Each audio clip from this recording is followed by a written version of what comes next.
وقاص story channel کے ناظرین السلام علیکم۔ حضرت علی رضی اللہ تعالیٰ عنہ سے روایت ہے کہ رسول اکرم صلی اللہ علیہ وسلم نے فرمایا 7 ایسے اشخاص ہیں جنہیں تم قبر میں دفن کرو گے تو ان کے رخ قبلہ سے پھیر دیے جائیں گے۔ ساتھ ہی فرمایا کہ جاؤ جا کر قبریں اکھیڑ کر دیکھ لو، اگر ایسا نہ پاؤ کہ جیسا میں نے کہا تھا تو کہہ دینا میں نے غلط کہا تھا۔ عرض کی حضور صلی اللہ علیہ وسلم یہ کون لوگ ہیں جن کے رخ قبلہ سے پھیر دیے جائیں گے؟ حضور صلی اللہ علیہ وسلم نے ارشاد فرمایا پہلا شارب الخمر یعنی شراب پینے والا، شراب پلانے والا، شراب بیچنے والا، شراب خریدنے والا یا شراب کو منتقل کرنے والا۔ ان سب پر اللہ کے رسول صلی اللہ علیہ وسلم نے لعنت بھیجی ہے۔ ایک روایت میں آتا ہے شراب پینے والا بت پوجنے والے کی طرح ہے، شرابی جب مرتا ہے اسے مرتے وقت کلمہ نصیب نہیں ہوتا، اور دوسرا یہ کہ اس کا قبلہ سے رخ پھیر دیا جاتا ہے۔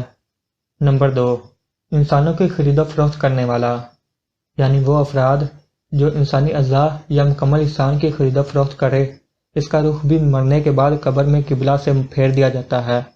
نمبر 3، جھوٹی گواہی دینے والا۔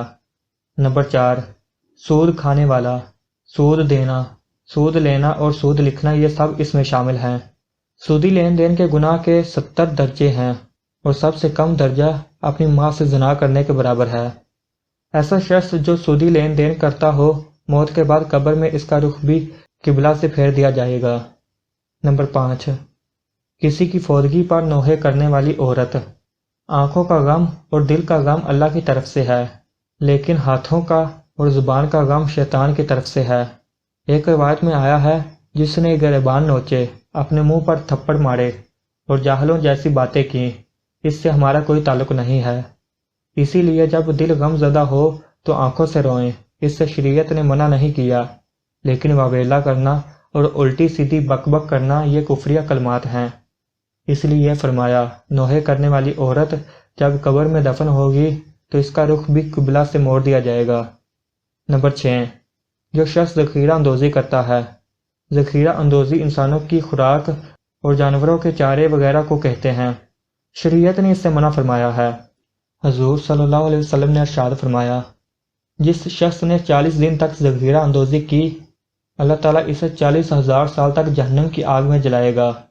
تو ایسے افراد جو ذخیرہ اندوزی کرتے ہیں ان کے رخ بھی قبر میں قبلہ سے پھیر دیے جائیں گے۔ نمبر 7، جو شخص نماز تو پڑھتا ہے مگر جماعت سے نہیں پڑھتا۔ تو ہمیں ان باتوں کو مد نظر رکھتے ہوئے اپنی زندگیاں گزارنی چاہیے تاکہ ہماری زندگی بھی آسان ہو سکے اور ہماری آخرت بھی۔